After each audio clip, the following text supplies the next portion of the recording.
I never thought I would miss the small town of Maplewood, but that Halloween left me with a haunting feeling that I couldn't forget years later. I was a final year student then, renting a small apartment at the end of Jefferson Street, about a 10-minute walk from the town center. My life was quite peaceful, apart from the fact that the apartment was on the second floor of an old house that used to be a law office back in the 70s. I chose to live there because the rent was cheap and the location was convenient. My landlady was Mrs. Parker, a small, quiet woman in her 60s, but very punctual. Every morning she brought the newspaper right to my door.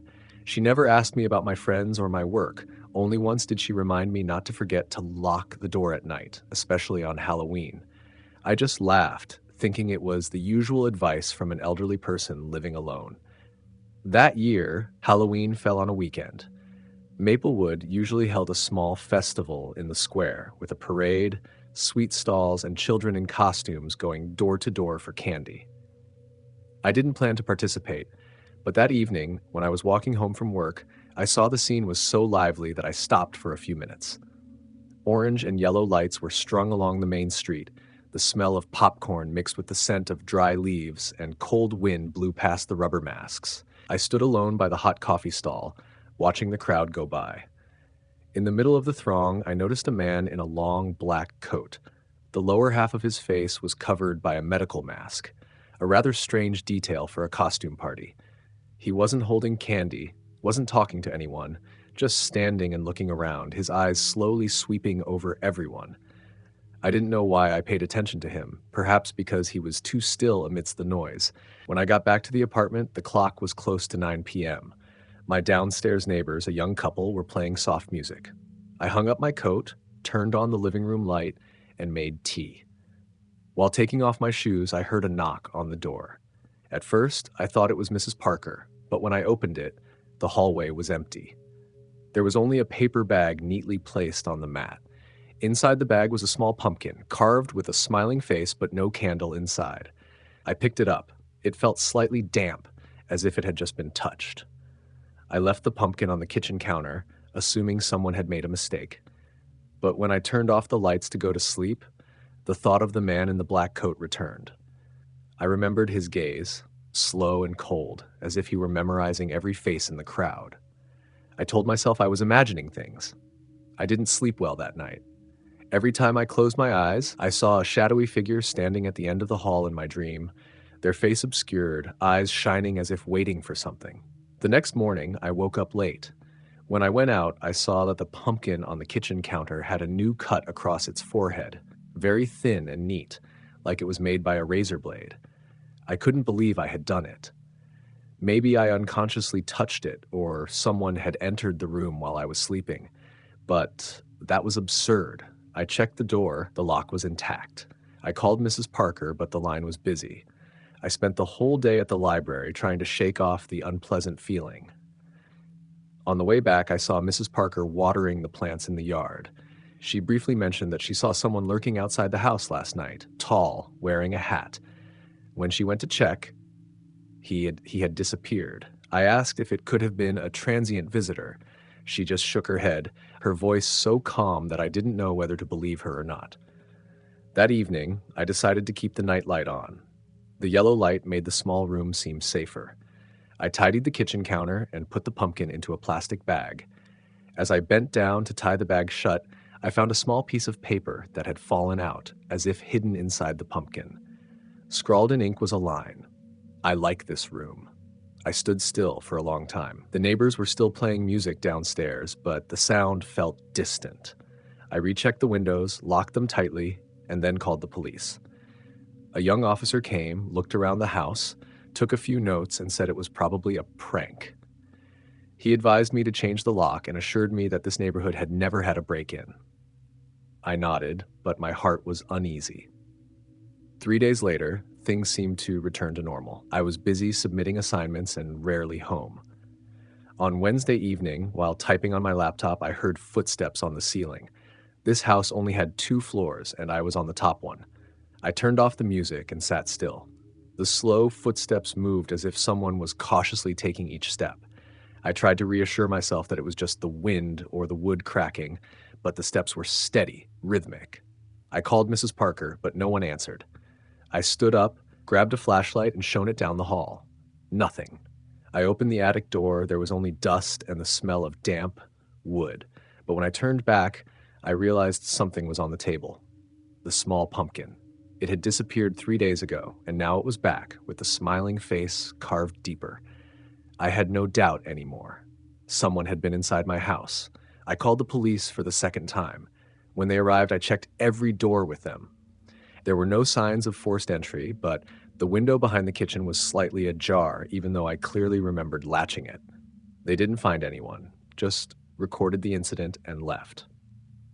After that night, I couldn't sleep. I moved a chair near the door and set my phone to video recording mode. Around 3 a.m., I dozed off. When I woke up, the video had been recording for over an hour.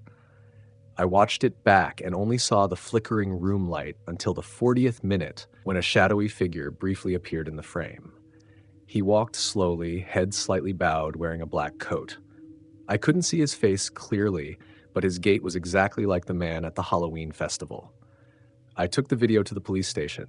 They watched it carefully but couldn't identify the person because the image was too dark. They suggested I move temporarily and promised to patrol the area frequently. I packed my belongings that very afternoon. Before leaving, I went downstairs to inform Mrs. Parker. Her door was slightly ajar. I knocked gently, but there was no reply. Inside, it was strangely quiet, only the faint scent of chamomile tea. She was sitting in her chair, staring intently towards the window frame. I greeted her and she just nodded. When I said I was moving out, she asked if it was because of the pumpkin. I was surprised and couldn't answer in time, so she continued that every year someone received it, but no one spoke about it. I asked who sent it. She was silent for a moment and then said, "Someone used to live here a long time ago. He was very fond of your room." I didn't ask further. Maybe she was joking or she was confusing her memories. I thanked her and left. 2 weeks later, the police called me back for more testimony. They said they had caught a suspect, a middle-aged plumber who had visited the house a few months prior. In his garage, they found several pumpkins carved with faces and an address list, which included my apartment. He claimed he only wanted to see the place he used to live in again. I didn't want to hear more. Whatever his intentions, I knew I was lucky to have left early. Every year when Halloween comes, I still remember Maplewood. I remember the rustle of leaves on the sidewalk, the yellow light from the bakery, and the cold feeling that ran down my spine when I opened that paper bag years ago.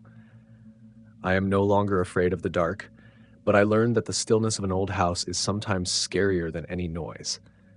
Now I live in a different city, in a new apartment, with friendly neighbors and security cameras on every corner. Every time I walk through the door, I still lock it twice, a habit I can't break. This Halloween is approaching. I am no longer worried. Perhaps some memories just need to be accepted as part of the past, even if no one truly understands what happened. And sometimes the most frightening thing is not the stranger at the door, but the moment you realize that someone still remembers exactly the room you once lived in.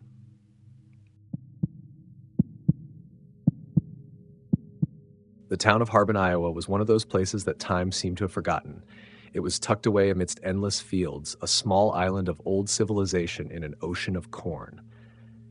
And on Halloween, the tradition was immutable, the Hemlock Farm Party.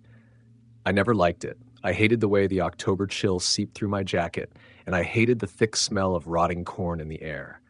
But Sarah, my best friend, lived for it. She had convinced me to go, promising this would be our last Halloween before we graduated and left this hole forever. I drove my old pickup down the muddy dirt road, headlights sweeping across the tall corn stalks, dense as a wall. At the end of the road, a huge bonfire blazed against the night sky, throwing sparks like angry fireflies. Electronic music pulsed jarringly, an artificial heartbeat trying to drown out the vast silence of the fields. The Hemlock Farm was no longer operational. The old barn was dilapidated, and the main house was just a hollowed-out frame. The party was on the empty lot between the barn and the corn maze. Everyone was here. Familiar faces hidden behind rubber masks and paint. Witches, vampires, and a few cheap-looking clowns. Sarah, in a fallen angel costume, ran up and hugged me, her hands freezing. "You're here," she yelled, her voice strained over the music. "Mark's getting drinks. Come on. They're about to start the costume contest." The party was a loud mess of young people trying to drink away the town's boredom. In the center of it all was the Harvest King, a giant scarecrow erected every year. It was at least 10 feet tall, dressed in tattered farmer's clothes and a rough burlap sack for a head, with crude stitches forming a grotesque smile. He was our mascot. I hung back, watching the crowd dance chaotically around the fire. I looked back, and Sarah was gone. An hour passed. Then 2. The cold started to seep into my bones. The music was giving me a headache. I went to find Sarah, wanting to tell her I was leaving. I found Mark, a friend of ours, by the keg. "Have you seen Sarah?" I asked. He shrugged, his eyes bloodshot. "Last I saw, she said she wanted to go into the corn maze." My heart tightened a bit. The Hemlock corn maze was notorious. It was cut into complex paths that stretched for acres. Even in broad daylight, you could get lost. At night, it was a trap. Alone? "Probably with the girls," Mark said distractedly, turning back to his conversation. I sighed, pulling my jacket tighter. I couldn't leave without her. I walked toward the maze entrance, a dark mouth cut into the wall of corn. A crooked wooden sign read, "Dare to try?" Stepping inside, the sound of the party was immediately muffled. The music became distant, swallowed by thousands of dry stalks rustling in the wind. They were much taller than me, forming a brownish-yellow tunnel under the dim moonlight. The path was muddy under my feet. "Sarah," I called. My voice sounded small, lost. Only the wind replied, a long whisper through the dry leaves. I went deeper, taking random turns at forks. The air smelled different in here, damp earth and something else, something acrid, almost metallic. The silence began to press in on me. I had been walking for about 10 minutes, and a sense of disorientation was creeping in. Every turn looked identical. "Sarah, stop messing around, it's cold." I turned another corner and froze. On the path ahead, about 20 yards away, was something. It was a scarecrow. It didn't look like the Harvest King at the party. This one was smaller, propped up by a wooden stake driven into the ground. It wore a tattered flannel shirt and also had a burlap sack over its head. I found it strange. Why was a scarecrow out here, deep in the maze? I approached cautiously. As I got closer, the moonlight hit it, and there was something small, shiny, lying in the mud at its feet. I bent down. It was the silver bracelet I had given Sarah for her birthday last year. A chill that had nothing to do with the temperature ran down my spine. Why was her bracelet here? I looked up at the scarecrow. I backed away, a scream trapped in my throat. I turned and started running, slipping and sliding in the mud. I didn't care where I was going, just out. My heart was pounding in my ears. I ran into a dead end. A solid wall of corn stood before me. I turned back, and I saw it. At the entrance to the dead end, blocking my path, was another scarecrow. No, not a scarecrow. It was standing upright, no support pole. It was tall, dressed in dirty work clothes and the same burlap sack head as the Harvest King. It just stood there motionless in the moonlight, hands at its sides. I froze. I couldn't breathe. We stared at each other for a second, 2. I could see its eyes through 2 crude holes cut in the sack. They weren't scarecrow eyes. They were watching. I moved immediately, diving into the wall of corn beside me, trying to force a new path. The stalks clawed at my face and hands, the dry leaves sharp as razors. I heard a loud rustle behind me. It was moving. It didn't run. It simply stepped through the rows of corn, the crisp sound of breaking stalks with each step, a steady, unhurried sound. It knew I had nowhere to go. I stumbled again, falling flat on the ground. I scrambled to get up, mud caking my clothes. I could hear it right behind me, its heavy, wheezing breath through the burlap. Just as I got up, a desperate scream came from my right, very close. "Help, anyone?" It was Sarah. I didn't think, I just ran toward her voice. "Sarah, I'm here." I ran out into a small clearing, a crossroads of 4 paths. Sarah was standing there, her face pale with terror, her fallen angel costume smeared with mud. You saw it too?" she stammered.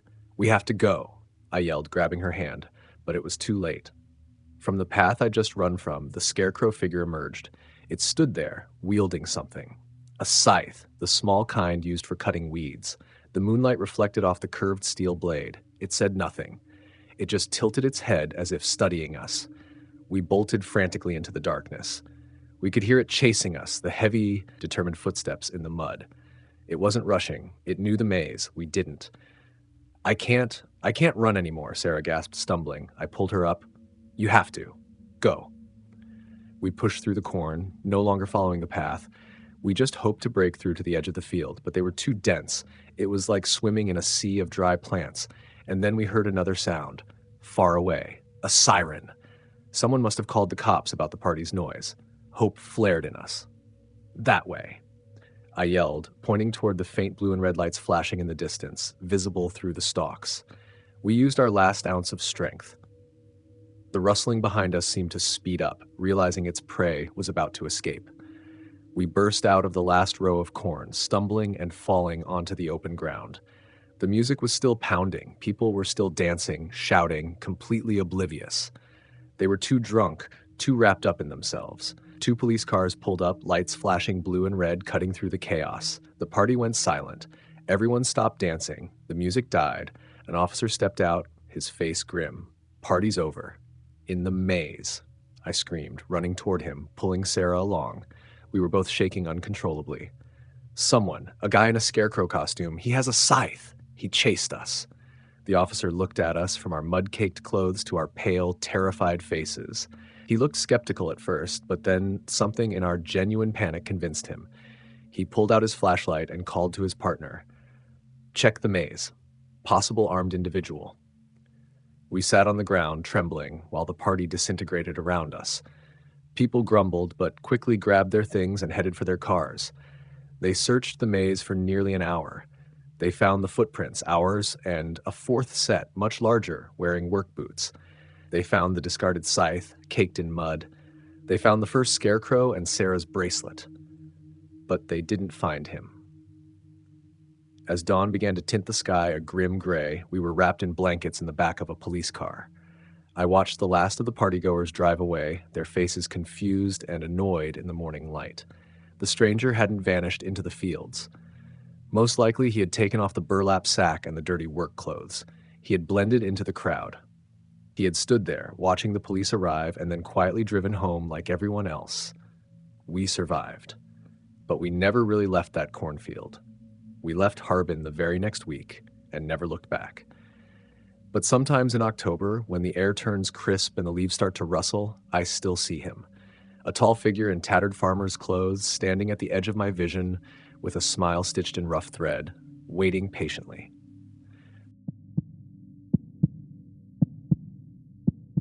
Oakhaven doesn't just celebrate Halloween, it cherishes, nurtures, and lives for it.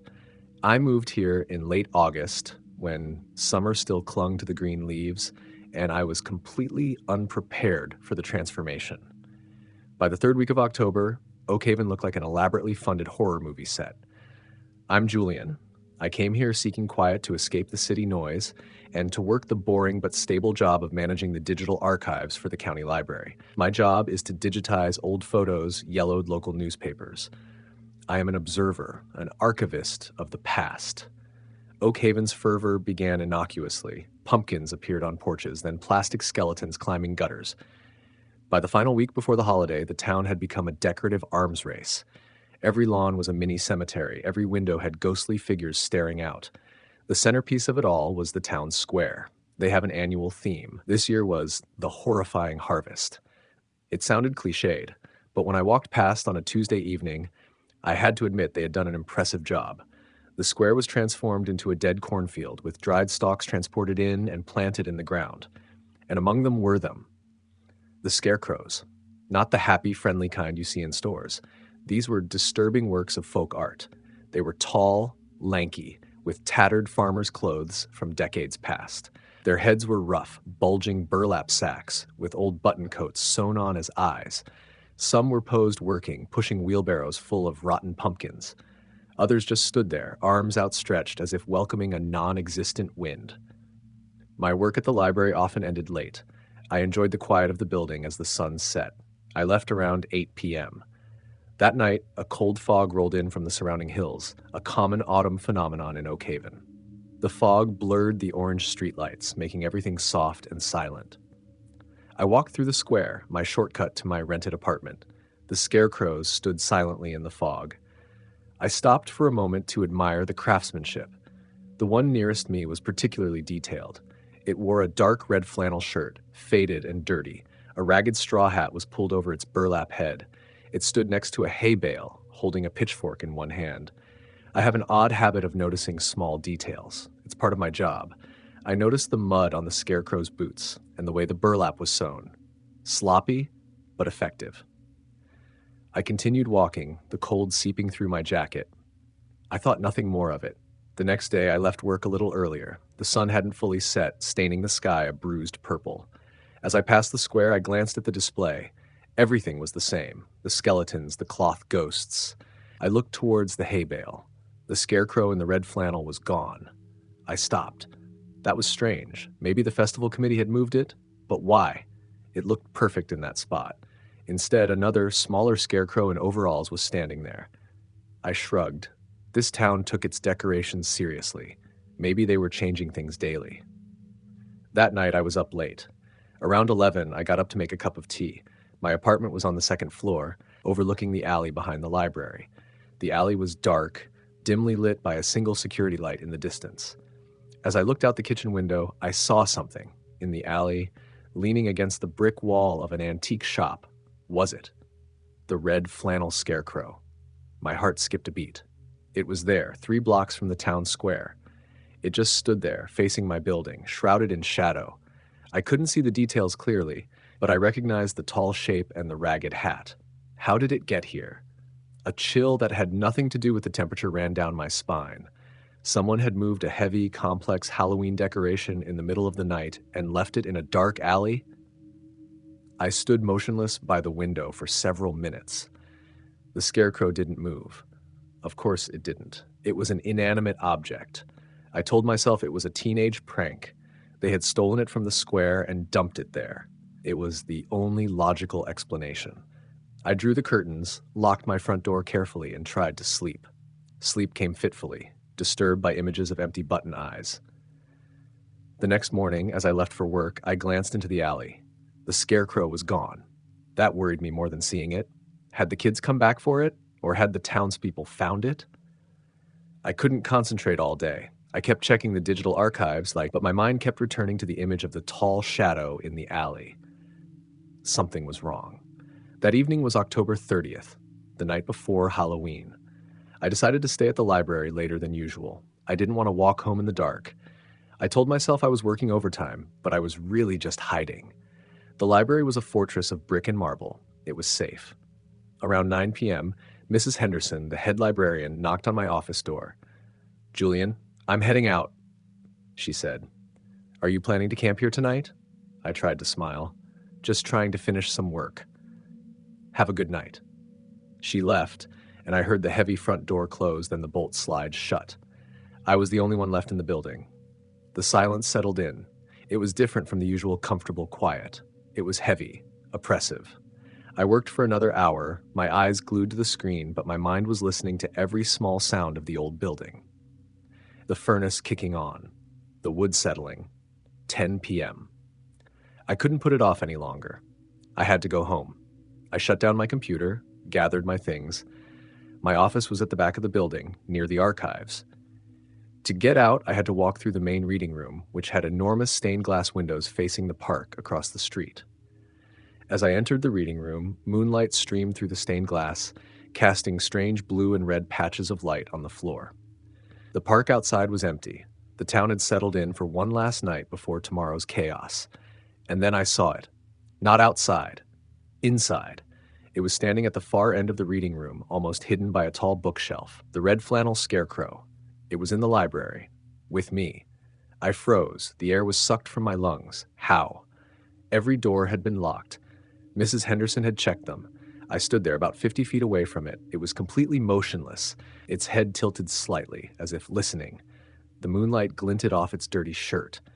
I told myself this was a prank, an incredibly elaborate and cruel prank. Maybe another staff member had done this. Maybe they knew I was spooked. "Very funny," I tried to say, but my voice was just a hoarse whisper. The scarecrow didn't answer. I swallowed, trying to control the rising panic. I had to walk past it to get to the front door. There was no other way. I took one hesitant step. The old wooden floor made a small sound under my foot. The scarecrow's head snapped up. It wasn't a sudden movement. It was slow, deliberate. The burlap head rose slowly until it seemed to be staring right at me. I stopped breathing. This was not a decoration. This was not a prank. From beneath the straw hat, in the darkness of the button eye sockets, I saw something. A faint reflection. The panic I had suppressed exploded. I didn't care about the front door. I turned and ran back towards my office, towards the emergency exit at the rear. I slammed the panic bar on the emergency door. The door burst open, leading out into the cold, dark alley. I stumbled out, falling hard on the pavement, but was on my feet again in an instant and ran. I ran with no purpose other than to get away from that building. I ran down the alley, out to the main street, past the decorated houses where other mannequins stood silent. I didn't stay in Oak Haven for Halloween. I ran straight to my apartment, grabbed my wallet and car keys, and bolted down the stairs. I got in my car and drove, not bothering to pack. I didn't stop until I saw the sunrise on the interstate, hundreds of miles from Oak Haven. A year has passed. I live in a different city, one so big you can be anonymous. I live in a high-rise apartment building. The obsession still invades my mind, and I know, and I will always know, the one terrible truth Oak Haven taught me: the scariest monster is the one you never see beneath the mask. Hollow Ridge isn't the kind of town you just pass through. It's tucked away behind the bald hills of New England, a small, isolated pocket of the world where old maple trees stretch their bare branches like dry skeletons. I moved here at the end of September, looking for quiet after life in the city had worn me down to nothing. The quiet in Hollow Ridge had its own weight. It wasn't peaceful. It was heavy. The people here, at first glance, were the epitome of small-town friendliness. They smiled, nodded, and kept their distance. Their smiles never reached their eyes. I tried to fit in, shopping at the local market, sipping watery coffee at the only diner, but I remained the new guy, an alien presence in their closed ecosystem. As October dwindled to its final days, an almost tangible anticipation settled over the town. Every window was adorned with wreaths made of dry corn husks and dull, waxy gourds. But there were no monster cutouts, no fake spider webs. Everything was strangely ceremonial. They weren't decorating for Halloween. They seemed to be preparing for something much more significant. It was the Harvest Festival. I received an invitation. It wasn't mailed. I found it tucked under my car's windshield wiper, a plain, recycled brown card, simply printed. The party was at the Oakwood Farm, at the end of the South Trail where the Millers lived. The card just said, "To the new neighbor," and requested warm attire. The isolation had been eating at me. I craved connection, even just a bland conversation about the weather. So I decided to go. I put on my thickest sweater and a jacket, feeling appropriately rustic, and drove down the dirt road as night fell. The air was biting cold, carrying the smell of damp earth and wood smoke. Oakwood Farm appeared in the moonlight, the main house dark, but a large barn out back was glowing. Dozens of pickup trucks and old cars were parked haphazardly on the dry grass. I recognized the grocer's truck, the librarian's car, the mailman's. The entire town seemed to be here. A man I assumed was Mr. Miller, in clean denim overalls, his face expressionless, stood at the barn door. He said nothing, just nodded toward the light inside. The barn was huge, high-ceilinged with wooden beams and packed with people. But there was no loud music, no raucous laughter, just a dreary country tune playing from an old speaker and the uniform low hum of hundreds of quiet conversations. Everyone was in their daily clothes, plaid shirts, jeans, work boots, and all of them were wearing masks. They weren't cheap Halloween masks. They were intricately made from white porcelain or polished wood. But they were all identical, a neutral, emotionless face with lightly pursed lips and empty eyes. I froze at the entrance, my bare face feeling like a shameful exposure. I was the only one without a mask. Dozens of heads as one turned toward me. Real eyes, deep inside the porcelain sockets, watched me. Their gaze wasn't curious, it was assessing. An older woman, probably Mrs. Miller, separated from the crowd. She wore a mask identical to the others, but with a small oak leaf painted on the forehead. "We're so honored you've come," she said, her voice as dry as sandpaper. She gestured, and a young boy brought me an earthenware mug. In it was dark amber cider. "A welcome drink," she said. It wasn't an offer, but a command. I took the mug. I didn't want to drink. The air in the barn was thick, suffocating with the smell of hay, a faint trace of livestock, and something else, a faint organic tang, like pumpkins beginning to rot from the inside. "Please, enjoy," she insisted. Feeling the pressure of hundreds of eyes on me, I took a small sip. The taste was strange, cloyingly sweet, with an earthy bitterness. I forced it down. Mrs. Miller seemed satisfied. She gave a curt nod and melted back into the sea of white masks. I moved along the edge of the barn, trying to look casual. I saw the librarian, who always smiled at me, standing perfectly still, staring out the barn window, mug in hand. I saw the grocer whispering to another man, their masked heads bent conspiratorially. No one spoke to me. They left me alone, but I constantly felt their eyes. They were watching me, waiting for something. I found my way to a small door at the back, hoping for some fresh air. It led into the farmhouse. The kitchen was dark and cold. On the wall, instead of a portrait, were dozens of framed black and white photos. They were pictures of the townspeople through the generations, all standing in front of this very barn. And in every photo, even the ones from the 19th century, they were all wearing the white porcelain masks. I started to feel dizzy. The earthy taste in my throat grew stronger. The room began to sway slightly. It wasn't the drink. I'd only had a sip. I had to get out of here. I went back to the barn. The music had stopped. The crowd was silent. They were forming a large circle in the middle of the dirt floor, and in the center of that circle was a tall stack of hay bales. Mr. Miller stepped onto the stack of bales.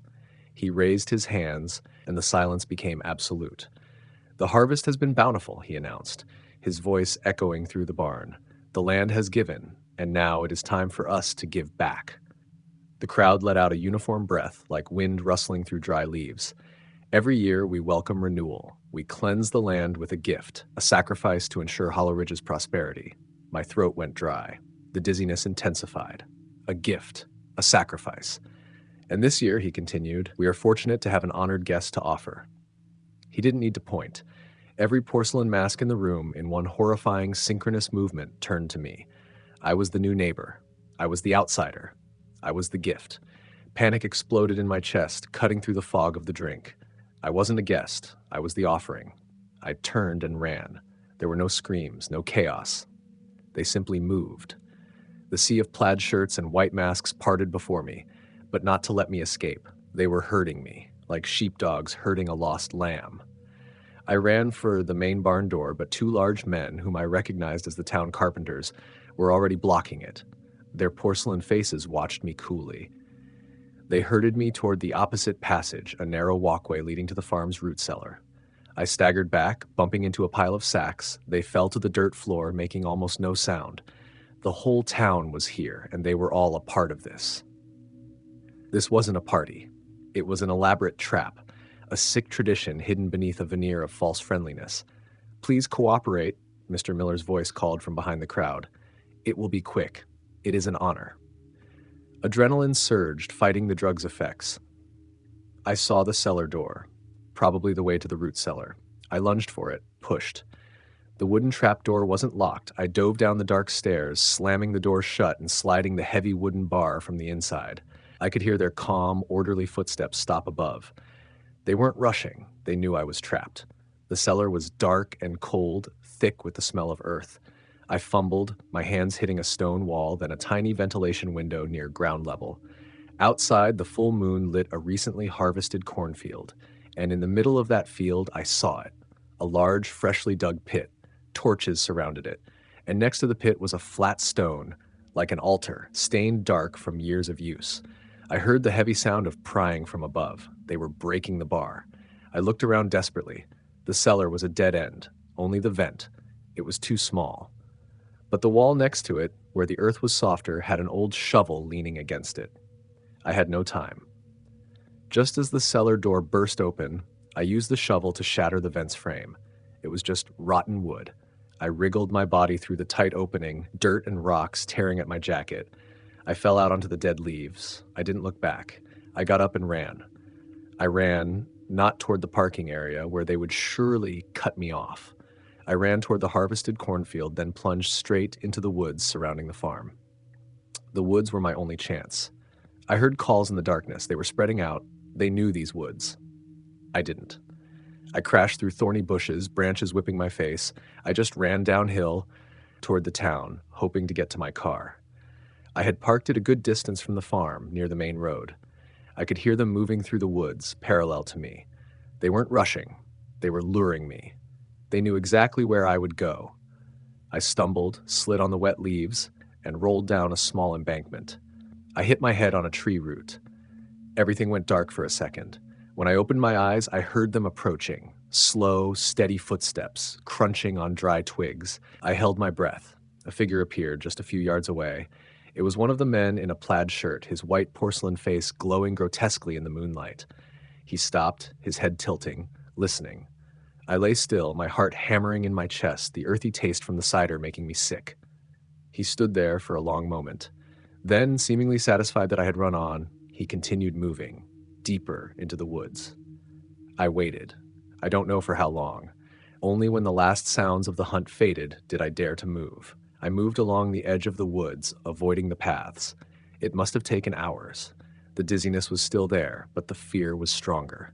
I reached my car in the gray time just before dawn. The town was completely silent. Not a single light, as if the party had never happened. I unlocked the car, my hands shaking so badly I almost dropped the keys. I dove in, locked the doors, and started the engine. As I drove out of Hollow Ridge, when I passed the Welcome to Hollow Ridge sign, I glanced in the rearview mirror. No one was following me. I drove for 10 straight hours. I didn't stop until I had crossed 3 state lines. Now, 3 months later, I'm living in an apartment in a new city. Sometimes when I look in the mirror, I see my eyes. They don't look the same. They look calmer, colder. And sometimes at night, I can smell damp earth and rotting pumpkins. I escaped Hollow Ridge, but I think somehow I brought a part of it with me. Autumn didn't arrive in Hollow Creek with a gentle transition, but with a cold slap of north wind. It swept over the bare hills, whipped leaves into small, rust-colored vortexes on Main Street, and carried the smell of damp earth and wood smoke. I moved here at the end of September, buying an old house set back from the main road, a neglected Victorian with a suspiciously low price tag. I wanted quiet. The city had wrung me dry, and Hollow Creek, with its population of less than 3,000, promised a cure. But I hadn't factored in Halloween. In the city, Halloween was an excuse for adults to gather at bars. In Hollow Creek, it was a major, almost religious event. By the 1st of October, scarecrows with hastily stitched smiles appeared on the lampposts, and every lawn was a mini cemetery of plastic. That night, October 31st, I decided not to participate. I turned off the porch light, a clear signal that this house wasn't giving out candy. I sat in the living room, the only light coming from the crackling fire in the fireplace and the reading lamp beside my armchair. Outside, the town was buzzing, the constant sound of children screaming, cackling, and feet pounding on the pavement. Around 9 p.m., the crowds began to thin. The youngest kids had gone home, their bellies full of sugar. Only the older groups of teenagers remained, their voices louder and more arrogant. I pulled the living room curtain back slightly, leaving only a small crack. That's when I saw him for the first time. He was standing across the street under the old, nearly leafless oak tree. He wasn't a teenager. He was too tall, and the way he stood, too still. He stood motionless, turned completely toward my house. Most trick-or-treaters were in motion, rushing to the next house. He just stood there. He wore dark clothes, but the thing that caught my eye was the mask. It wasn't one of those rubber monster or movie character masks. It was stark white, smooth, and featureless, except for 2 round, dark eye holes. A shiver ran down my spine, but I reassured myself. It was Halloween. Just some guy trying to be creepy, probably waiting for his friends. I let the curtain fall, the heavy fabric sliding on the rod. I returned to my book, but the words started to dance. 15 minutes passed. I couldn't resist. I went back to the window, pulling the curtain back slightly. He was still there, but he had moved. He was no longer across the street. He was standing at the end of my gravel driveway, right next to the mailbox. Still motionless, still staring. My heart began to beat in a regular rhythm.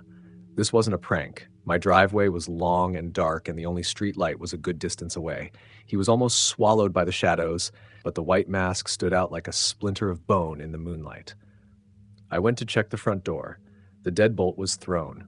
I circled to the kitchen, checking the back door. Also locked. The house was old, and so were the locks, but at least they were something. I returned to the living room, feeling foolish. I was a grown man getting spooked by a Halloween costume. I turned off the reading lamp, plunging the living room into the flickering light of the fireplace. I thought, if there were no lights, maybe he'd think I'd gone to bed and would leave. I sat in the dark in the armchair, listening to the crackle of the logs. Outside, the town had gone silent. No more screams, no more footsteps. I waited. 5 minutes. 10 minutes. When I looked through the crack in the curtains again, the driveway was empty. The mailbox stood alone. I let out a sigh of relief. He'd gotten bored and left. The joke was over. I decided it was time for bed. I smothered the fire, leaving only glowing embers. The house became pitch dark. I went up the stairs, each step making the old floorboards groan. I lay in bed wearing just a t-shirt and pajama pants, staring at the ceiling. The silence of the house now seemed heavy, suffocating. I was used to the noise of the city. This absolute rural quiet was still alien.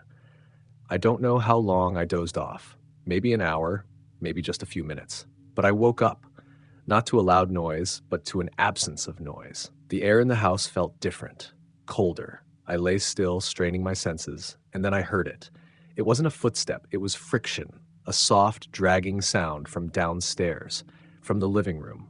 I sat bolt upright, my heart hammering in my chest. Was it just the house settling in the cold? The sound came again, clearer this time. The sound of rough fabric rubbing against the hardwood floor. Someone was in my house. A bolt of ice-cold air shot through my body. Him. He had gotten in. I grabbed my phone from the nightstand. The screen lit up, illuminating my panicked face. 1 a.m. I put it on silent, turned the brightness down to its lowest setting. I slid out of bed, my bare feet hitting the cold floor. I tiptoed toward the bedroom door. I heard the stairs, a faint creak, then another. He was coming up. Panic rose in my throat. I ducked into the adjoining bathroom, closing the door as gently as I could. I huddled in the bathtub, behind the plastic shower curtain, pulling my knees to my chin. I dialed 911. My hand was shaking so badly I almost dropped the phone. A calm female voice answered, "Hollow Creek County 911. I put the phone to my ear, pressing my lips to the speaker. I whispered, my voice hoarse with fear. "Someone's in my house. I'm at 142 Old Mill Road. He's upstairs." "Sir, can you speak up?" "I can't," I hissed. "He's here. He's right outside." I heard the floorboards creak in the hallway, right outside my bedroom door. He was on the landing. "We're sending someone right away, sir. Are you in a safe place?" I didn't answer. I couldn't. The bedroom door opened. I didn't see it, but I heard the hinges give a soft groan. He was in my bedroom, where I had been just moments before. I held my breath. My chest felt like it was going to explode. Silence. A long, heavy silence. What was he doing? He was listening. From the phone, the dispatcher's voice was still coming, tiny as a mosquito. "Sir? Are you still there?" I hastily ended the call. I didn't want any sound. I heard footsteps on the bedroom floor. He was walking around, to the bed. Stopping. Did he know I wasn't there? Had he seen the faint light from under the bathroom door? And then I saw it. A shadow moved under the crack of the bathroom door. A dark shape cutting off the single, faint sliver of light from the hallway. He was standing right outside, just inches of wood away from me. I squeezed my eyes shut. I could smell a strange odor seeping through the crack, the smell of damp burlap and something else. Something metallic and sharp, like old pennies. He stood there. He knew I was in here. The bathroom doorknob began to turn. Slowly, the sound of dry metal. He wasn't rushing. He was savoring. The knob turned all the way. Just then, from far away, a shrill sound cut through the night. A siren. The doorknob stopped. The shadow under the door didn't move for a second. The siren grew louder, closer. They were on Old Mill Road. And then, the shadow was gone. I heard footsteps, fast, but not panicked. He was leaving the bedroom, hurried steps down the stairs. I heard the back kitchen door fly open, hitting the wall. Then silence again. A different silence. This one punctuated by the sound of an approaching engine. Blue and red lights flashed, sweeping across the small, lighted, frosted bathroom window, turning the room into a hellish disco. I heard car doors slam, heavy boots on my gravel driveway, a loud, forceful knock on the front door. Hollow Creek PD opened the door. It took me a moment to move. My legs were numb. I stumbled out of the tub, shaking uncontrollably. I opened the bathroom door, walked through the empty bedroom, down the stairs. The living room was dark, but the back door was wide open, letting in the cold October wind. I opened the front door. Two officers stood there, hands on their holsters. One was older, with a graying beard. The other was young, wide-eyed. "Mr. Elias Thorne?" the older one asked. I just nodded. They stepped inside, flashlights scanning the room. "He went out the back," I stammered. They split up. The younger one ran into the backyard. The older one went to check the kitchen. I stood frozen in the hallway, shivering in my pajamas. A few minutes later, they returned. "No one in the backyard, sir. He's vanished into the woods," the young officer said.